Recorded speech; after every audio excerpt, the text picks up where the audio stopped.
Morning friends, मैं Ramesh Kumar Kumawat AC online classes YouTube channel पर आपका हार्दिक अभिनंदन करता हूं।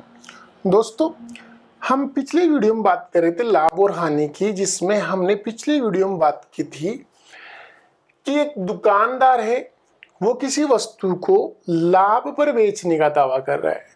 हमने फर्स्ट टाइप पढ़ी थी क्रय मूल्य पर बेचने का दावा करना, फिर सेकंड टाइप शुरू की थी लाभ पर बेच रहा है, उसका एक एग्जाम्पल देखा था। और फिर तोलते समय त्रुटि कर रहा है, मतलब दो प्रकार से त्रुटि कर रहा है। एक तो क्या कर रहा है कि मूल्य बढ़ा के बेच रहा है, दूसरा तोलते समय अपने को सामग्री पूरी नहीं दे रहा है। तो दो प्रकार से उसने क्या किया, लाभ प्राप्त किया है। तो टोटल लाभ यानी वास्तविक लाभ ज्ञात करना था, तो उसे संबंधित एग्जाम्पल और देखते हैं। दोस्तों, एक एग्जाम्पल और लेते हैं वैसा ही। एक दुकानदार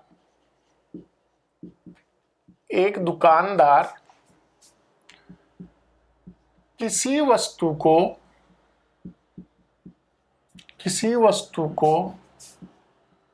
20% लाभ पर बेचता है तथा वास्तविक माप से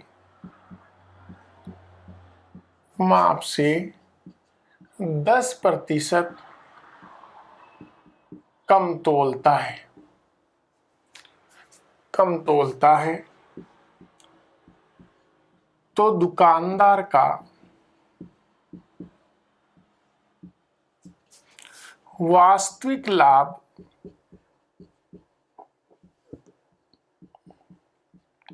प्रतिशत ज्ञात करो।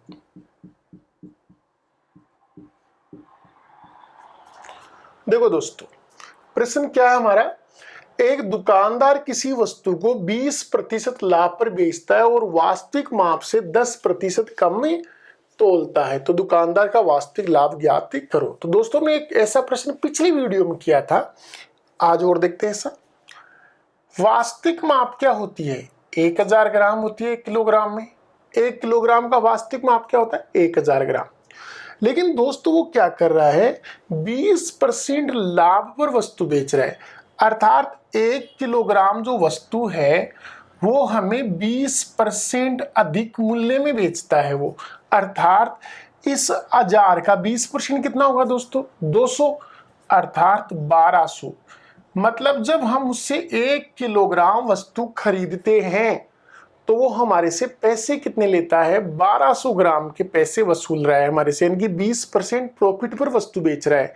जैसे मान लो कोई वस्तु 1000 रुपए किलो में वो खुद खरीद के लाया है और अपने को 1200 रुपए किलो में बेच रहा है, मतलब 200 रुपए प्रॉफिट कमा रहा है, वो 20% प्रॉफिट कमा रहा है। अब दोस्तों, उसके बाद में क्या किया कि उसने वास्तविक माप से 10% कम तोल दिया। यहां तक तो ठीक था कि उसने 20% क्या लिया था? प्रॉफिट। लेकिन एक्चुअली में वो अपने को मात्रा पूरी नहीं दे रहा है, वो क्या कर रहा है? 10% कम तोल रहा है, यानी 10% क्या कर रहा है? वो कम तोल रहा है। तो दोस्तों, 1000 का 10% 100 ग्राम होता है, यानी कि वो 900 ग्राम ही तोल के दे रहा है। तो दोस्तों, उस दुकानदार ने तो 900 रुपए का सामान ही दिया, जबकि अपने से रुपए कितने ले लिए? 1200 ग्राम के पैसे ले लिए, नहीं 1200 रुपए ले लिए। तो दोस्तों, प्रॉफिट कितने का हुआ? तो प्रॉफिट हुआ है 300 ग्राम का। और अगर आप 1 ग्राम बराबर 1 रुपया मानो तो 300 रुपए का हुआ। तो दोस्तों, 300 ग्राम का प्रॉफिट हुआ है कितने ग्राम पर? 900 ग्राम पर। तो आंसर आएगा, लाभ प्रतिशत क्या आएगा? वो होगा 300/900 इंटू 100। 300 ग्राम का प्रॉफिट है, बटे क्रय मूल्य कितना है? 900 और इंटू 100। दोस्तों, 300 से काटेंगे तो ये 3 आएगा। और आपने पढ़ा था 1/3 फ्रैक्शन होती है, उसका प्रतिशत वैल्यू कितना होता है? उसका प्रतिशत वैल्यू होता है 33/1/3%। आंसर कितना आएगा? 33/1/3%। यानी दुकानदार को इस सौदे में वास्तविक रूप से लाभ कितने का हुआ है? 33/1/3% का लाभ हुआ है। तो समझ में आएगा दोस्तों, 1000 ग्राम 20% प्रॉफिट यानी 1200 ग्राम के पैसे लिए जा रहे हैं। 10% कम वस्तु दे रहा है, यानी 900 ग्राम ही दे रहा है, तो 900 ग्राम की वस्तु के पैसे कितने ले रहा है, 1200 ग्राम के बराबर। अर्थात उसको 300 ग्राम के बराबर वस्तु में क्या हो रहा है, लाभ हो रहा है। तो 300 बटे 900 इंटू 100, 33 सही 1/3%, 33 से 1/3%। चलते हैं दोस्तों अगले एग्जाम्पल पर। अगला एग्जाम्पल हमारा क्या है उसकी बात करते हैं। अब दोस्तों तीसरी टाइप का एग्जाम्पल लेते हैं।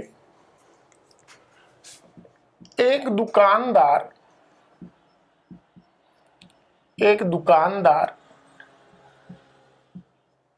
किसी वस्तु को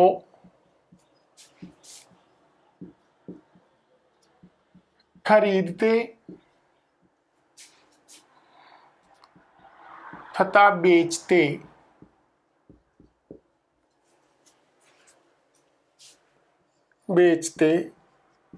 दोनों समय 10%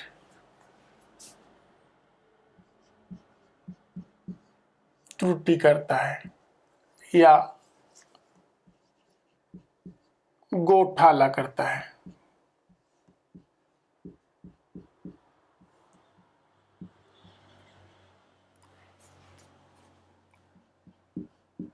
तो दुकानदार का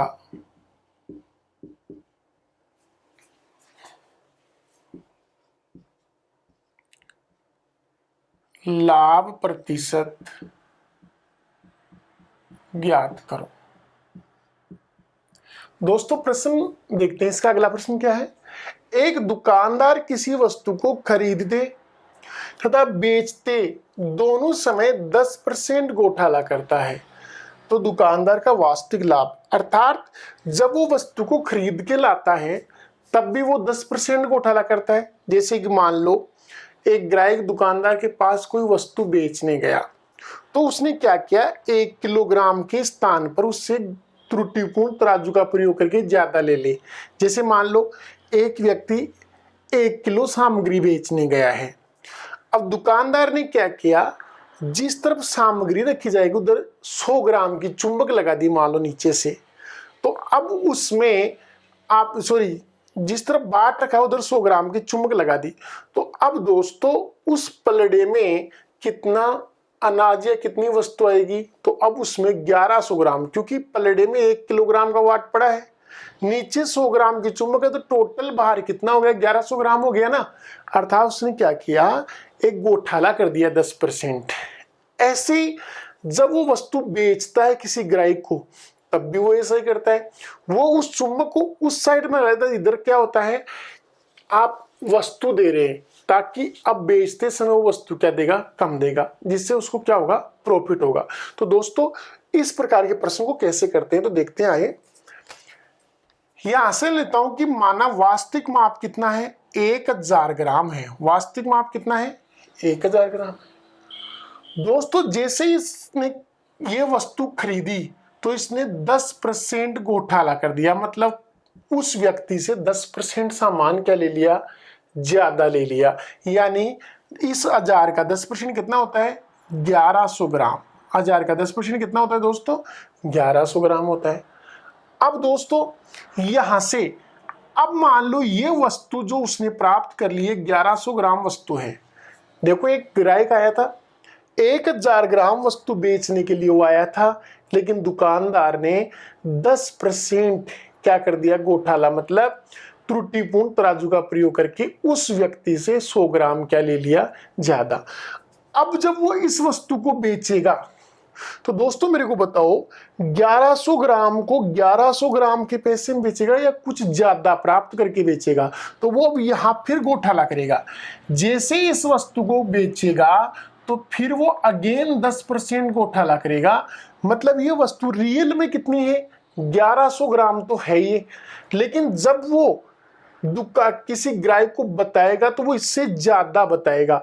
अर्थात वो क्या करेगा, इस वस्तु को उधर पलड़े में रखेगा तो वो 1100 ग्राम दिखाएगी, लेकिन एक्चुअली में वो क्या करेगा, इस तरफ बाट वाली तरफ में वो 10% क्या लगा देगा, चुंबक लगा देगा और उसको ज्यादा बताएगा। मतलब वहां से भी वो प्रॉफिट लेके आएगा। तो फिर इसका 110% कितना, 1100 का 10% कितना हुआ 110। दोस्तों इसमें 110 जोड़ दो तो कितना हुआ 1210 ग्राम। मतलब इसने क्या किया, 1000 ग्राम वस्तु किसी ग्राहक से खरीदी, तब उसने 10% घोटाला करके उससे गलती से कितना ले लिया 1100 ग्राम ले लिया। अब खुद इस 1100 ग्राम जो रियल में कितना है 1100 ग्राम, जब किसी अन्य ग्राहक को बेचेगा तो फिर 10% घोटाला करेगा, यानी उसको कितना बताएगा 1210 ग्राम बताएगा कि ये वस्तु कितनी है 1210। तो दोस्तों उसने टोटल जो प्रॉफिट किया है वो कितने का किया है 210 ग्राम का प्रॉफिट किया है। कितने का प्रॉफिट किया है 210 ग्राम उसने ज्यादा क्या कर लिया इसमें प्रॉफिट ले लिया। तो दोस्तों 210 ग्राम का प्रॉफिट कितने पर लिया है 1000 ग्राम पर इंटू 100। ये यहां से बिंदु कैंसिल हो जाएगी, दो बिंदु ये कैंसिल, आंसर कितना आया 21% क्या हुआ है लाभ हुआ है। तो दोस्तों ये वो प्रश्न है जिसका आंसर कितना आता है 21% आता है। जबकि हमने सेकंड टाइप में पढ़ा था वहां पर प्रश्न लिया था कि 10% लाभ पर बेचता है, तोलते समय 10% कम तोलता है, तब इसका आंसर कितना आया था 22 से 2/9% आया था। लेकिन अब यहां पर कितना आ रहा है 21%। तो दोस्तों इसको एक अन्य तरीके से भी देख सकते हो आप सीधा सिंपली कि उसने 2 घोटाले किए बैक टू बैक। कितने घोटाले किए हैं 2। जैसे कैसे किया, मानो उसने कोई 100 रुपए की वस्तु थी, 100 रुपए की वस्तु को उसने क्या किया जब खरीद रहा था तो उसने 10% घोटाला किया, यानी 110/100, 110/100। और फिर अगेन जब इसको दोबारा बेचा तो फिर 10% घोटाला किया, यानी 110/100। तो दोस्तों दो बिंदु कैंसिल, दो बिंदु कैंसिल। तो दोस्तों 11 × 11 कितना हुआ 121। तो मेरे को ये बताओ वो वस्तु 100 रुपए की थी लेकिन उसने उसको कितने में बेच दी 121 में। तो दोस्तों उसको प्रॉफिट कितने का हुआ 21% उसको क्या हुआ है प्रॉफिट हुआ है। 21% का उसको क्या हुआ इस सौदे में प्रॉफिट हुआ है। तो हम इस प्रश्न को इस शॉर्टकट तरीके से भी कर सकते हैं, इसे सोल्व कर सकते हैं। 10% उठाया तो 110/100, 110/100। एक बार 20% है, एक बार 10 है तो 120/100, 110/100 ऐसा फॉलो कर सकते हैं और इसके आंसर निकाल सकते हैं आसानी से। चलते हैं दोस्तों अगले एग्जाम्पल में। ऐसा ही एक एग्जाम्पल और बता देता हूं। एक दुकानदार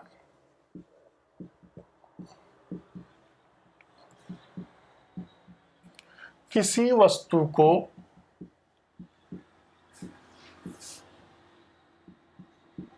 खरीदते समय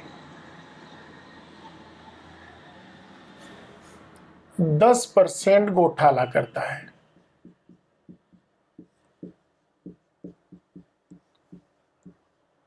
तथा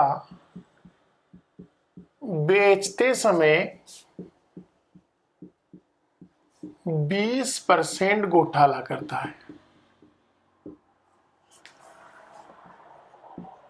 है तो उसका लाभ प्रतिशत ज्ञात करो। लाभ प्रतिशत ज्ञात करो। दोस्तों देखते हैं प्रश्न क्या है हमारा। एक दुकानदार किसी वस्तु को खरीदते समय 10% घोटाला करता है तथा बेचते समय 20% घोटाला करता है तो उसका लाभ प्रतिशत ज्ञात करो। तो दोस्तों हम शॉर्टकट तरीके से कर सकते हैं कि माना वस्तु कितने रुपए की थी 100 रुपए की थी, प्रारंभ में कितने रुपए की थी 100 रुपए की। उसने क्या किया जैसे वो ग्राहक से खरीद के ला रहा है, खुद खरीद के ला रहा है तो उसने 10% घोटाला कर दिया। कितना परसेंट घोटाला किया दोस्तों 10%, यानी 110/100। यानी उसने क्या किया 100 की बजाय 110 रुपए की वस्तु ले आया अगले से। अब क्या करेगा उसने सेकंड टाइम क्या किया, जब इस वस्तु को दूसरे को बेच रहा है तो फिर 20% घोटाला करता है, अर्थात 120% में बेच रहा है उसको, तो 120/100। दोस्तों दो बिंदु कैंसिल होगी, दो यहां से कैंसिल होगी। 12 × 11 132। तो दोस्तों ये जो अमाउंट है इससे कितना ज्यादा है 32, यानी 32% इस सौदे में उसको क्या हुआ है लाभ हुआ है। यानी उसने टोटल जो प्रॉफिट लिया है वो कितना परसेंट लिया है 32% उसने क्या लिया है प्रॉफिट लिया है। चलते हैं दोस्तों अगली प्रकार के एग्जाम्पल्स, यानी दुकानदार वाले में चौथी टाइप के एग्जाम्पल्स देखते हैं। जो भी एसएससी में काफ़ी बार पूछे जाते हैं।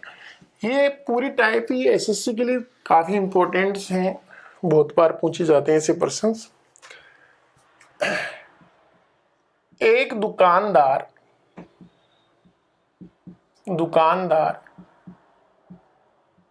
किसी वस्तु को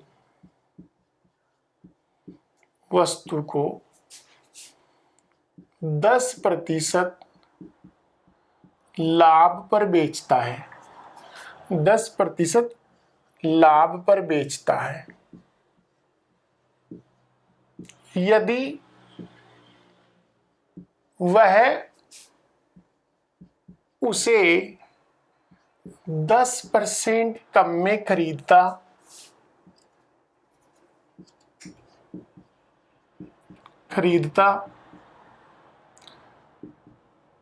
तथा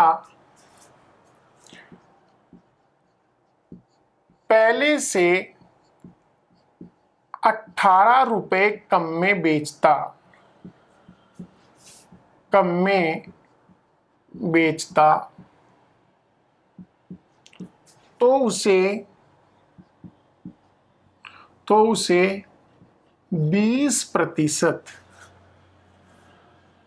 लाभ होता।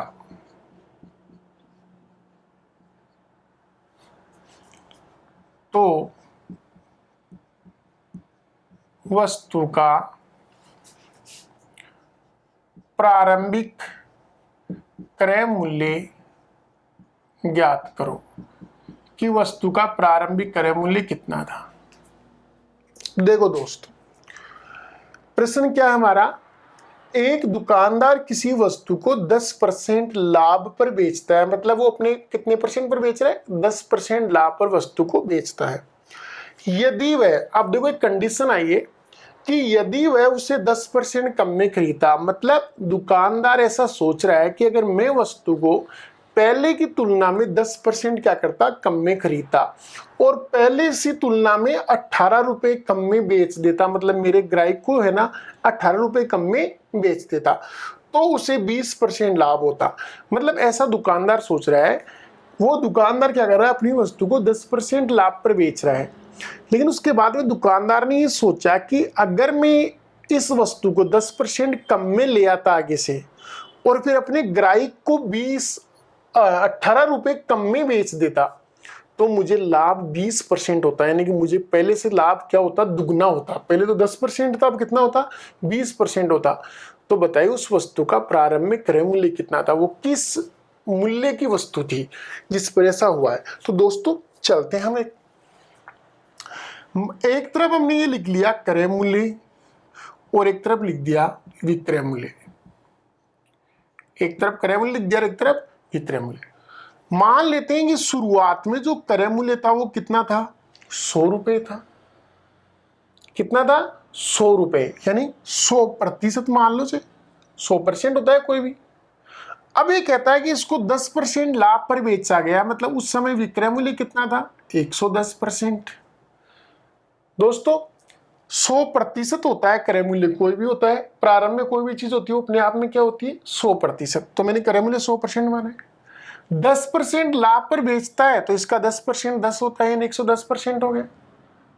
अब आता है यदि वह 10% कम में खरीदता है, यानी 100 की बजाय कितने में, 90% में इसको खरीदता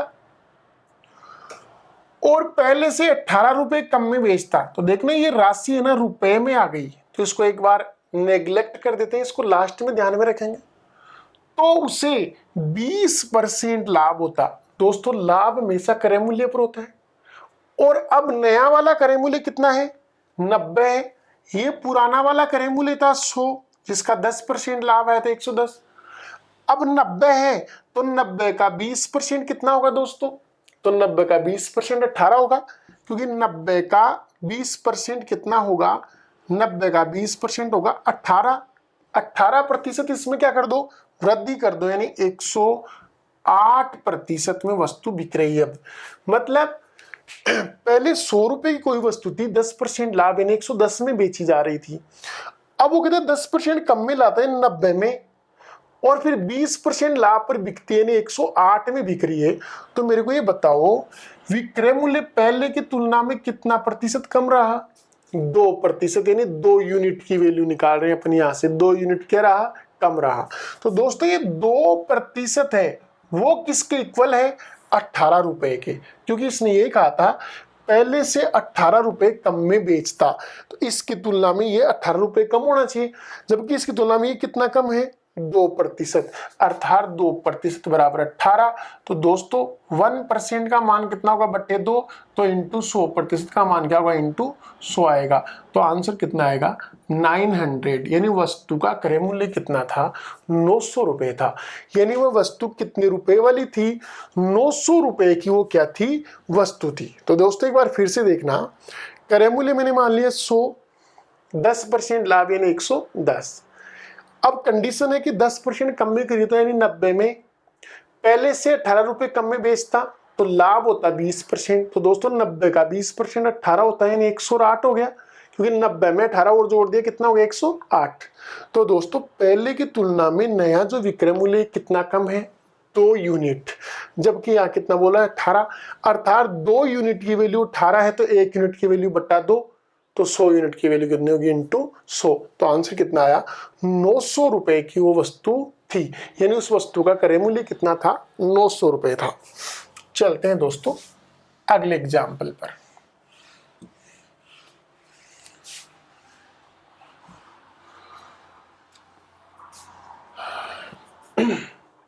देखो दोस्तों, एक दुकानदार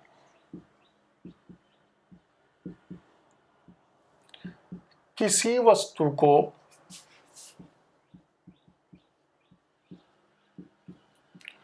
5% लाभ पर बेचता है।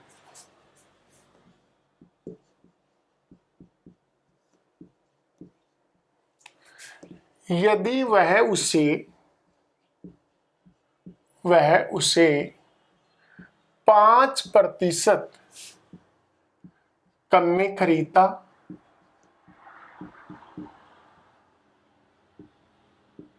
तथा पहले से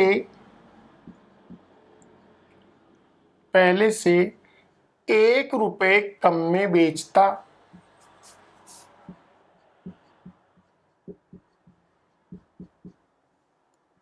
तो उसे 10% लाभ होता। 10% लाभ होता, तो वस्तु का प्रारंभिक क्रय मूल्य ज्ञात करो। देखो दोस्तों, प्रश्न हमारा क्या है? एक दुकानदार किसी वस्तु को 5% लाभ पर बेचता है। यदि वह उसे 5% कम में खरीदता तथा पहले से 1 रुपए कम में बेचता, तो उसको 10% क्या होता? लाभ होता, यानी पहले से दुगना लाभ हो जाता। तो वस्तु का प्रारंभिक क्रय मूल्य क्या था? तो दोस्तों चलते हैं उसी तरीके से। क्रय मूल्य एक तरफ और एक तरफ विक्रय मूल्य। दोस्तों हम ऐसा मान लेते हैं कि उस वस्तु का क्रय मूल्य माना कितना था? 100 रुपए था। परसेंट लगाओ तो लगा दो, चाहिए नहीं लगाओ तो 100 रुपए मान लो। और इसे कितने परसेंट लाभ पर बेचा जा रहा था? 5% लाभ पर, यानी 105 रुपए में बेचा जा रहा था। अब दोस्तों वो कहते हैं उसको 5% कम में खरीदता, तो दोस्तों इसका 5% कम करेंगे तो 95। 100 का 5% 5 होता है, तो 95 में खरीदता। और पहले से 1 रुपए कम में बेचता, यानी इससे 1 रुपए कम में बेचता, तो 10% लाभ होता। दोस्तों यहां से 1 कम करके 104 मत कर देना, क्योंकि ये 1 रुपए बोल रहा है, प्रतिशत में वैल्यू नहीं है, तो आगे चलते हैं। तो 10% लाभ होता, तो दोस्तों 95 का 10% कितना होता है? 9.5।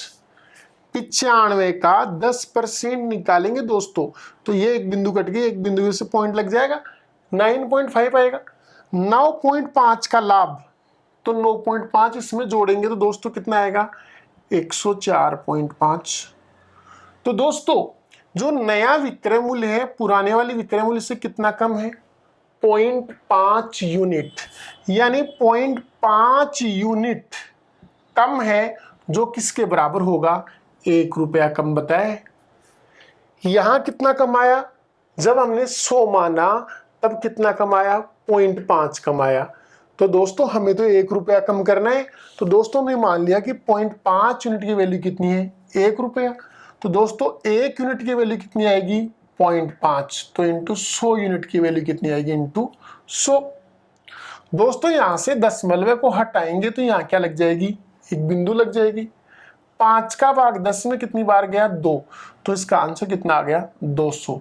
यानी वस्तु का क्रय जो मूल्य आया वो कितना आया, 200 आया। कि वस्तु का प्रारंभिक क्रय मूल्य कितना था, 200 रुपए इसका वस्तु का प्रारंभिक क्रय मूल्य था। यानी वस्तु 200 रुपए में क्या हो रही थी, खरीदी गई थी।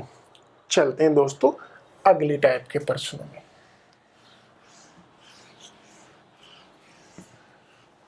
ये था हमारा दुकानदार से संबंधित प्रश्न। अब अगली टाइप के प्रश्न और करते हैं, इसके आगे टाइप हम चलते हैं। इस प्रकार के प्रश्न तो आप कर ही लोगे। अब आगे चलते हैं। एक सब्जी विक्रेता 1 रुपए में 2 नींबू या 2 की दर से नींबू खरीदता है।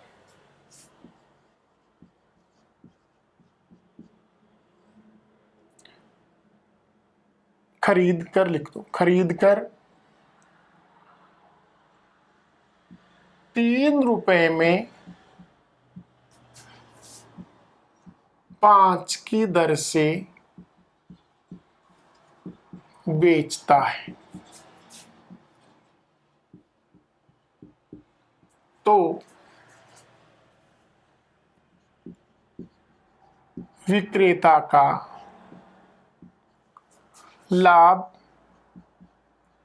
या फिर हानि, कुछ भी हो सकता है, प्रतिशत ज्ञात करो। चलो दोस्तों चलते हैं अगले प्रश्न में। हमारा क्या प्रश्न है, एक सब्जी विक्रेता 1 रुपए में 2 की दर से नींबू खरीदकर 3 रुपए में 5 की दर से बेचता है। तो विक्रेता का लाभ अथवा हानि प्रतिशत ज्ञात करो। क्योंकि सौदे में लाभ भी हो सकता है और हानि भी, इसका हमें प्रश्न को देख के पता नहीं चलता है। तो लाभ भी हो सकता है अथवा हानि भी हो सकती है, वो हमें बताना है कि सौदे में लाभ होगा या हानि प्रतिशत होगा। तो दोस्तों एक बार देखना, हम इसको थोड़ा सा बेसिकली एक बार करते हैं। 1 रुपए में कितनी वस्तु, 2 वस्तु, यानी 2 नींबू। 1 रुपए में नींबू कितने, 2 नींबू। और बेच क्या रहा है, 3 रुपए में 5 नींबू। इस दर से नींबू बेच रहा है, तो सौदे में लाभ अथवा हानि प्रतिशत। अब दोस्तों इसको कैसे करना है एक बार समझना। 2 नींबू कितने में खरीदे, 1 रुपए में, और बेच रहा है 5 नींबू 3 रुपए में।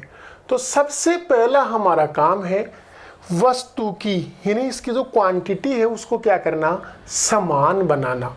मात्रा सेम होगी तभी तो हम लाभ अथवा हानि बता पाएंगे। कि जैसे मान लो 5 और 2 का लघुत्तम कितना आया, 10। अगर हम 10-10 नींबू कर दें यहाँ पर तो आपको अलग अलग रेट पता चल जाएगी। तो हम क्या करते हैं, इस वाले को मल्टीपल करते हैं 5 से, क्योंकि इन दोनों का लघुत्तम 10 आ रहा है। तो इसको 10 बनाने के लिए 5 से मल्टीपल कर दिया और इसको 10 बनाने के लिए 2 से मल्टीपल कर दिया। तो दोस्तों एक नई रेट आ गई, 5 एकम 5। 5 रुपए में कितने नींबू, 10 नींबू उसने खरीदे। और 3 दूनी 6 रुपए में कितने, 5 दूनी 10 नींबू बेच दिए। तो मेरे को बताओ दोस्तों, आपको यहां पता चल गया होगा कि लाभ वीक हानि हुई। क्यों? 10 नींबू कितने में खरीदे गए? 5 में, और उतने ही नींबू बेचे कितने में गए? 6 रुपए में। तो दोस्तों 1 रुपए का लाभ हुआ कि नहीं? क्योंकि ये 5 रुपए में तो क्या किए गए थे? खरीदे गए थे, और 6 रुपए में वही नींबू क्या किए गए हैं? बेचे गए हैं। तो लाभ कितने का हुआ दोस्तों? तो लाभ यहाँ पर जो हुआ है वो +1 का हुआ है, 1 रुपए का हुआ है। तो 1 बटा क्रय मूल्य कितना है? 5 रुपए इंटू 100।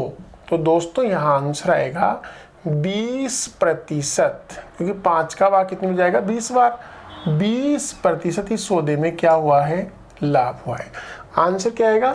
20% सौदे में क्या हुआ है? लाभ हुआ है। तो दोस्तों यहां से हम क्या करते हैं? क्वांटिटी सेम करते हैं। इसको 5 का और 2 का लघुत्तम 10 आया, इसको 10 बनाने के लिए 5 से, और इसको 5 को 10 बनाने के लिए 2 से, यानी ऐसे बोल सकते हैं क्रॉस मल्टीपल। 2 को इससे गुणा कर दिया और 5 को इससे मल्टीपल कर दिया।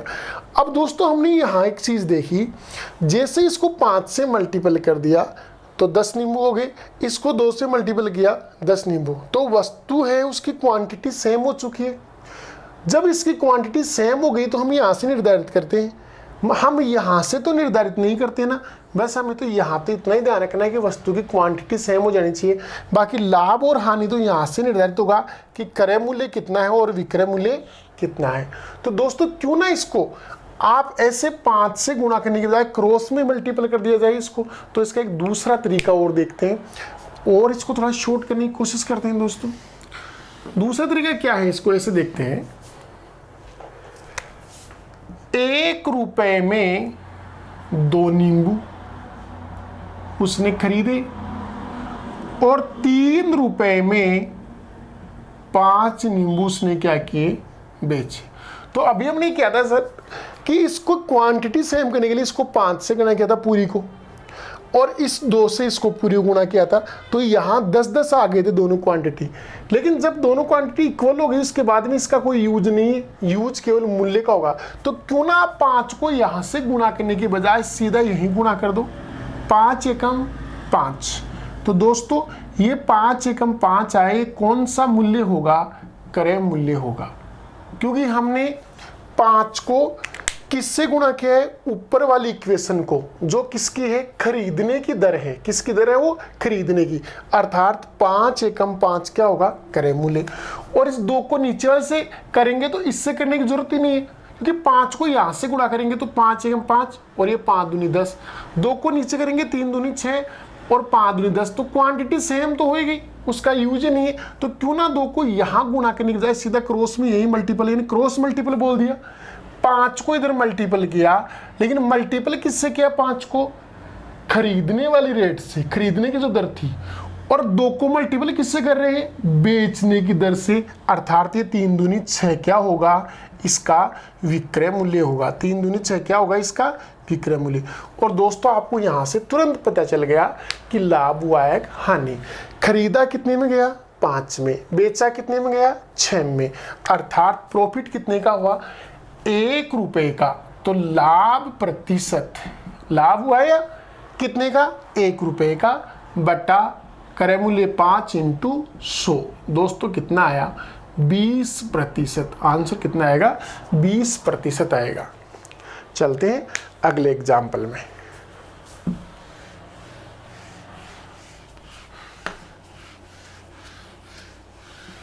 चलो दोस्तों आज के लिए इतना ही, कल बात करेंगे।